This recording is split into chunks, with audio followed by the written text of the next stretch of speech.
안녕하세요. 사사이 사람 사는 이야기 오늘의 사연입니다. 안녕하세요. 저는 서울에 살고 있는 52세 김준태라고 합니다. 저는 아들이 하나 있습니다. 정말 눈에 넣어도 안 아플 녀석이죠. 아이가 어릴 때 아내는 자식을 위해서 미국에서 생활을 하겠다고 했고 저는 아이를 위해 가족과 떨어져 기러기 생활을 했죠. 그 생활은 저에게 많은 희생을 하게 만들었지만 저는 아이를 위해서 참고 또 참았어요. 하지만 결과는 참담했네요.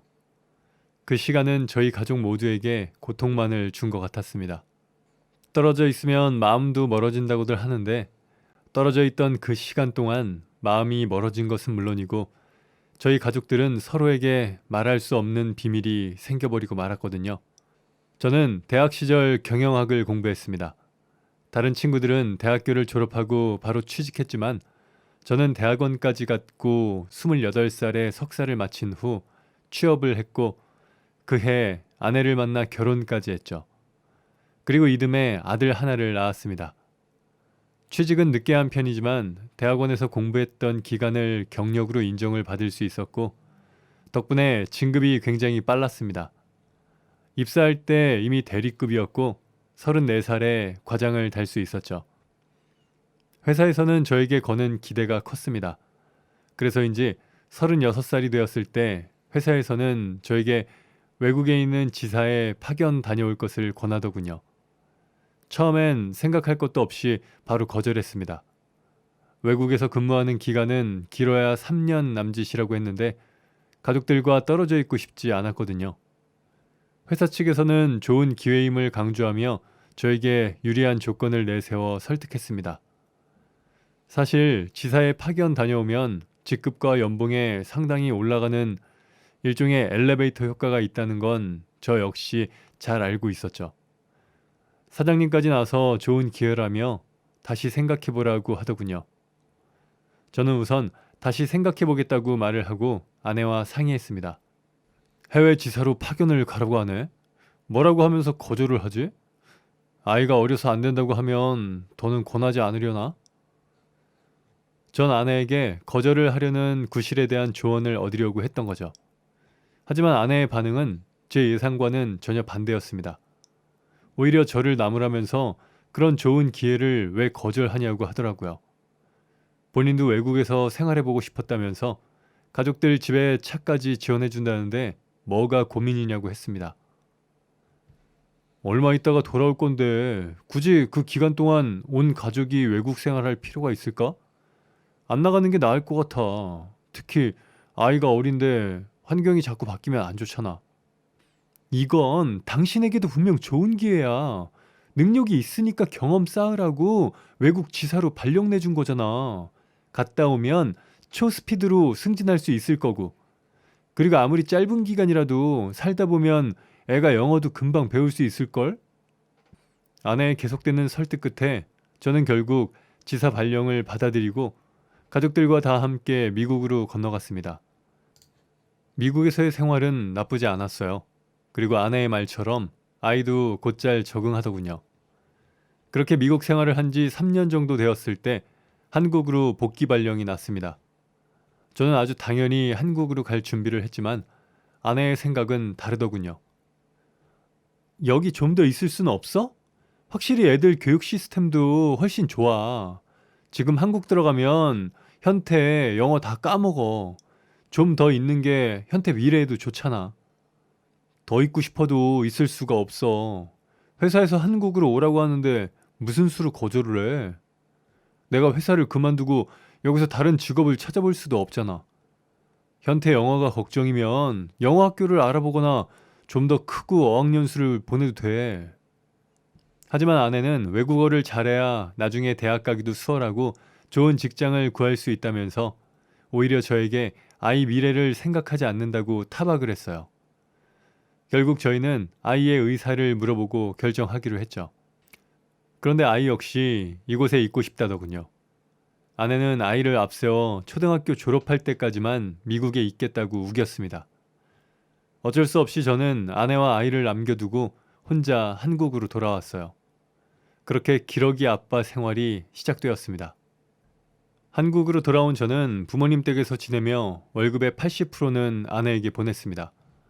파견을 갔다 온 뒤 진급을 했고 월급은 많아졌으나 파견 기간 동안 회사에서 지원해주던 부분들이 없어졌기에 모든 것을 제가 감당해야 했어요.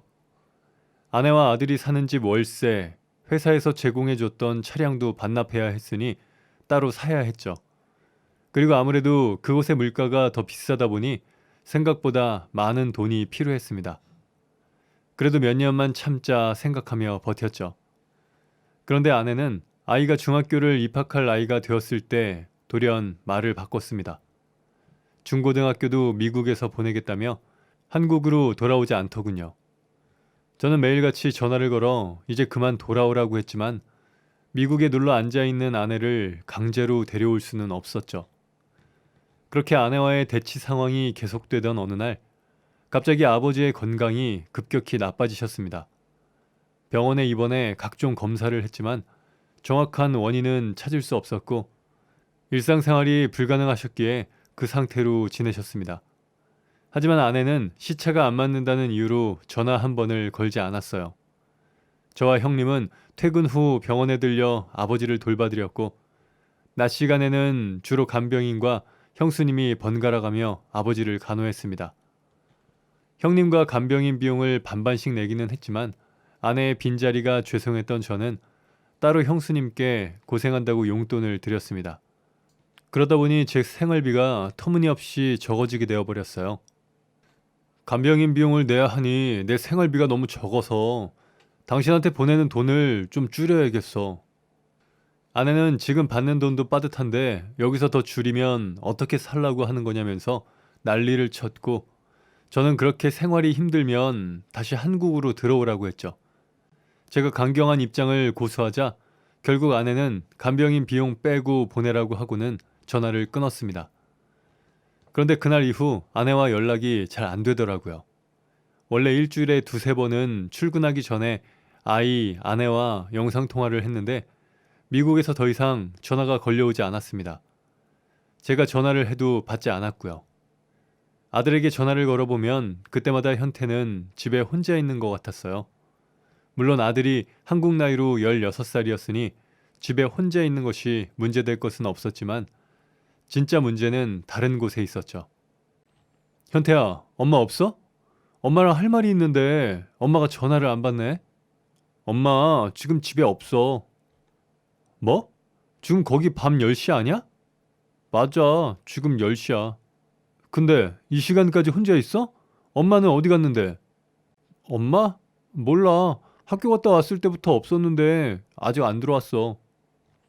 그럼 저녁은 어떻게 했어?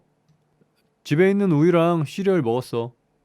처음에는 대수롭지 않게 생각했는데 어째서인지 전화를 걸 때마다 아들 혼자 집에 있었고 저는 아내가 바람이라도 피나 하는 의심이 되기 시작했습니다.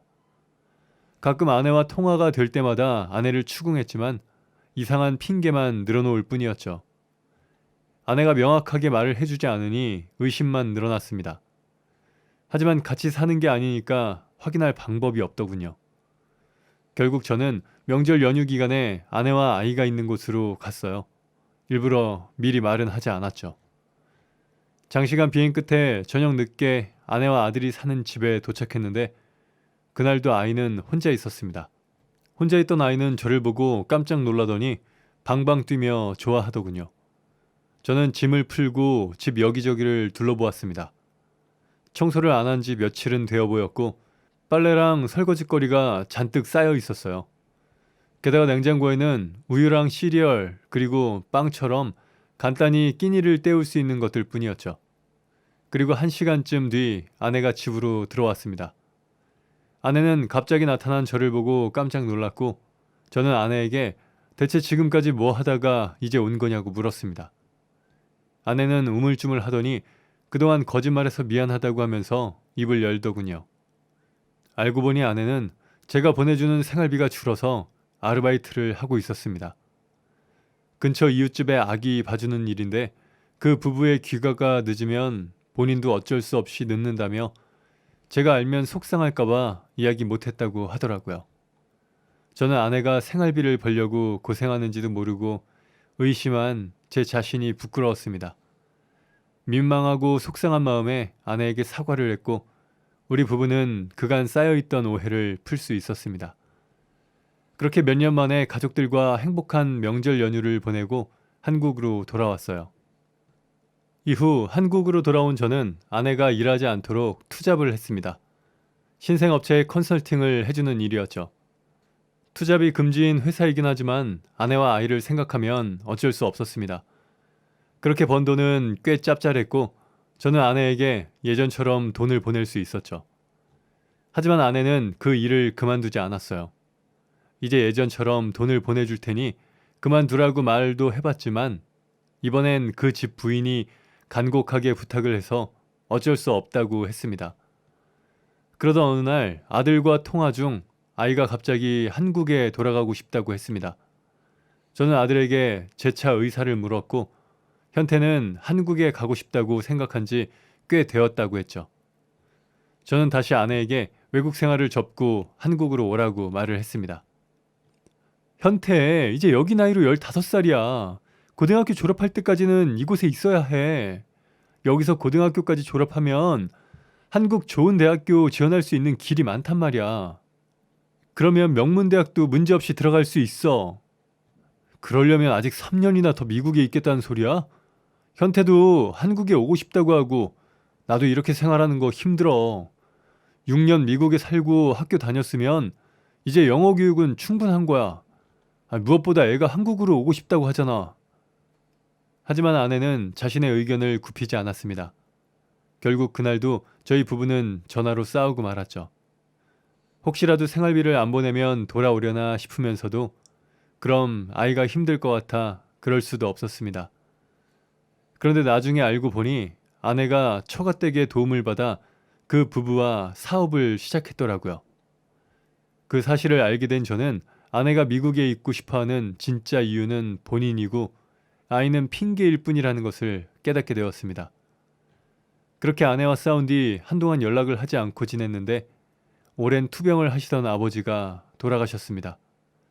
저는 바로 아내에게 연락했어요. 당연히 장례를 치르러 바로 올 줄 알았는데 아내는 3일장 치르자고 그 돈을 들여 열 몇 시간을 비행기 타고 가냐며 못 온다고 하면서 전화를 끊었습니다. 아버지가 돌아가신 와중에 아내와 큰 싸움까지 하고 나니 저는 이렇게 사는 게 정말 가족인가 싶은 생각마저 들었죠. 장례 몇 주 뒤 현태가 제 엄마를 설득해 잠시 들어오기는 했지만 이미 화가 날 대로 난 저는 아내와의 감정은 풀지 못하고 일주일 만에 돌아가 버렸습니다. 그런데 나쁜 일은 한꺼번에 온다고 하더니 그 와중에 회사에서 제가 몰래 부업을 하고 있다는 것을 알게 되었습니다. 창업을 준비하던 회사 직원이 제 컨설팅을 신청했는데 그게 소문이 나서 회사에 쫙 퍼져버린 거죠. 결국 징계위원회가 열렸고 저는 무급 휴직 상태로 대기 발령이 나버렸습니다. 상황이 이렇게 되니 전 더 이상 생활비를 보내줄 수 없었고 아내는 기다렸다는 듯 저에게 이혼을 요구했습니다. 아무래도 본인이 사업을 하면서 자리를 잡았으니 돈도 보내주지 않는 제가 더 이상 필요 없어진 것 같았습니다. 아내는 저에게 재산 분할을 이야기했으나 지금까지 제가 번 돈의 대부분은 아내에게 보냈고 부모님과 지내면서 집장만을 따로 하지는 않았으니 재산 분할을 해줄 게 없었죠. 그러자 아내는 그럼 이곳에서 필요한 만큼의 양육비를 보낼 수 없을 테니 아들을 한국으로 보내겠다고 하더군요. 그렇게 현태는 한국으로 돌아올 수 있었죠. 한국에 온 아들은 저와 함께 어머니와 지냈습니다. 정말 행복해 보이더군요. 아들은 할머니 음식을 너무나 좋아하고 한국 가수나 방송을 너무나 좋아했어요. 저는 그 모습을 보며 장난스레 이래서 한국 오고 싶었냐고 물어보기도 했는데 현태는 그럴 때마다 그것도 있다면서 웃었습니다. 아내와 그렇게 헤어진 것이 씁쓸할 때도 있었지만 아들과의 생활은 더할 나위 없이 좋았네요. 그런데 이혼한 지 2년이 채 되지 않았을 때 전 아내가 한국에 들어왔는지 갑자기 소송을 걸었습니다. 정말 당혹스럽더군요. 아내의 소장을 보니 결론은 결혼 생활을 16년 하고 이혼했으니 재산 분할을 해달라는 소리였죠. 결혼 생활이 10년 이상이 되면 전업주부라 해도 절반은 받을 수 있다는 소리를 어디서 들었나 보더라고요. 사실 저희는 결혼할 때 부모님이 장만해 주셨던 집을 전세로 정리하고 미국에 들어갔는데 부모님이 중간에 그 집에 문제가 있어서 파셨습니다. 당시 우리는 어차피 회사에서 제공해준 집에 살고 있던 상황이라 그 돈이 필요 없었고 부모님은 그 돈으로 다른 지역에 집을 사두셨죠. 다만 그 당시 제가 한국에 없었기에 부모님 명의로 해두었는데 제가 한국에 온 이후 그 집에 들어갈 필요가 없어서 계속 그대로 둔 상태였습니다. 그 집까지 기억해내서 그거라도 재산 분할을 해달라고 요구하더군요. 하지만 그 집은 상속세를 물지 않기 위해 계속 아버지 명의로 두었어요. 우리 가족이 한국에 오면 제 명의로 변경할 예정이었으나 저 혼자 들어왔으니 굳이 돈을 들이며 그럴 필요가 없었고 이후 아버지가 돌아가시면서 저희 어머니에게 상속이 되었습니다. 결론은 제 앞으로 된 재산은 없었던 것이죠. 하물며 그 집이 제 명의였다 한들 100% 부모님이 지원해 주신 부분이라 아내의 기여도를 인정받기는 힘든 상황이었죠. 사실 아내와 이혼을 할 때 이런저런 문제는 많았지만 원만한 진행을 위해 협의 이혼을 했습니다. 그런데 이제와 제 경제적 무능이 가정 파탄의 이유였다는 문구에 실로 기가 막히더군요. 사실 회사에서 징계를 받았을 때 저는 한 달 정도 대기 발령 상태로 있었던 것은 맞습니다. 하지만 제가 투잡을 뛴 것이 회사에 누를 끼칠 정도의 문제가 된 건 아니었기에 그 정도 징계로 끝났고 바로 복직했죠. 물론 앞으로 그 일이 앞으로의 제 승진 심사에 영향은 있을 것입니다. 하지만 그게 제 경제적 능력이나 미래를 망친 수준은 아니었어요. 아내는 고작 몇 달 생활비를 덜 준 걸 기다리지 못하고 이혼을 요구했던 것입니다. 결국 재산분할 소송은 합의를 하지 못하였고 소송이 시작되었습니다. 6년간 기러기 아빠로 지내며 아들의 학비를 제외하고 아내가 순수 생활비로 쓴 돈이 5억이나 되더라고요. 월급 외에 상여금 같은 것도 모두 보냈으니 애엄마는 6년 동안 한 달에 600만 원 가까이 써온 것이었습니다. 당시 아내와 아이가 살던 집 월세가 비싸다 한들 100만 원 선이었으니 신나게 쓴 건 사실이었죠. 전 제가 입증할 수 있는 모든 것을 제출했고 변호사도 걱정하지 말라고 했습니다. 아내 쪽에 유리한 증거가 전혀 없다고 말입니다. 물론 저 역시 걱정은 없었습니다. 애엄마가 바람 피운 증거도 제출했으니까요. 사실 아들이 한국에 오기 전 저에게 전화를 걸어 엄마가 바람을 피운다고 했습니다. 아이를 봐준다는 집에서 아이를 봐주는 게 아니라 혼자 아이를 키우던 그 집 아빠와 놀아나는 것이었습니다. 봐준다는 아이가 아들과 같은 학교에 다니는 동갑이라고 하더군요. 현태야, 왜 진작 말을 안 했니? 한국에 가면 다 해결될 줄 알았어. 엄마가 아빠를 사랑하는데 너무 오래 떨어져 있다 보니 외로워서 그러는 거로 생각했거든. 알고 보니 아들과 아내는 갈등의 골도 깊었습니다. 아이는 그 사실을 알고 늘 엄마에게 한국에 너무나도 가고 싶다고 했고 아내는 그걸 반대하며 매일같이 싸웠대요. 어릴 때는 거기 있고 싶다고 했잖아. 그래서 아빠만 한국에 온 건데 그때는 엄마랑 살려면 여기 있어야 한다고 해서 그렇게 말했던 거야. 사실 그때도 한국에 가고 싶었어. 영어도 잘 못한다고 무시당하고 놀림도 많이 받았거든. 그런데 엄마가 엄마랑 살려면 미국에, 아빠랑 살려면 한국에 가야 한다고 선택하라고 했어. 아빠는 회사 다니느라 바쁘잖아. 그래서 엄마랑 사는 게 더 나을 것 같았어. 이 사실을 알고 이혼을 진행했기에 마음 같아서는 아내에게 상간소송을 하고 싶었지만 증거를 수집하기엔 거리상 문제가 있었어요.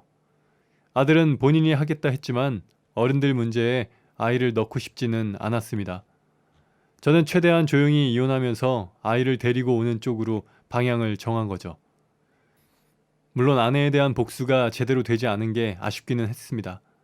하지만 아들을 데려오는 것이 최우선이라고 생각하고 내린 결정이었습니다. 이후 한국에 온 아이는 제 나름 엄마의 바람 피운 증거라며 몇 가지 사진을 저에게 건넸습니다. 하지만 그걸 가지고 무엇을 할 생각은 없던 저는 조용히 가슴에 묻고 아무 말도 하지 않았는데 자기가 잘못한 건 잊은 채 이런 어이없는 소송을 하다니 참 기가 막힐 노릇이었습니다. 결과는 역시나 저에게 유리하게 나왔습니다.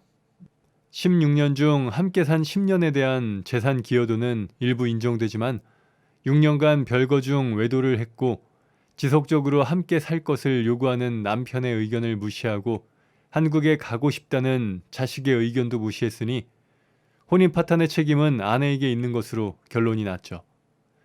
하지만 상간에 대한 위자료 소송은 못했어요. 아내의 외도를 알고 나서 한참 시간이 지났기 때문에 할 수가 없었죠.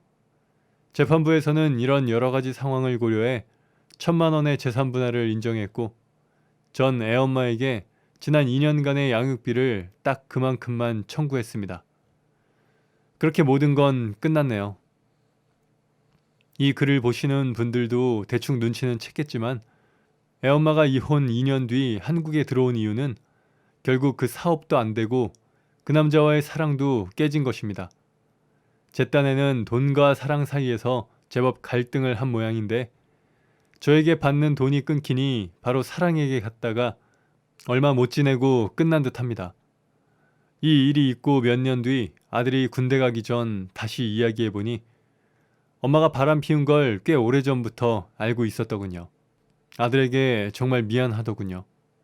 제 나름 부모를 지키려고 몇 년간 노력한 아들이 대단하기까지 했습니다. 저는 이제 녀석의 마음을 편하게 해주리라 다짐했어요.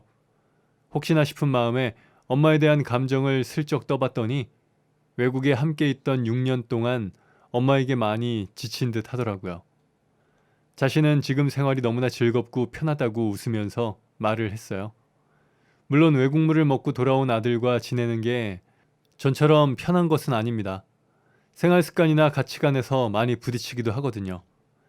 하지만 제가 아들에게 해줄 수 있는 건 이제 곧 제대할 아들이 본인의 앞날을 개척할 수 있도록 해주는 것으로 생각합니다.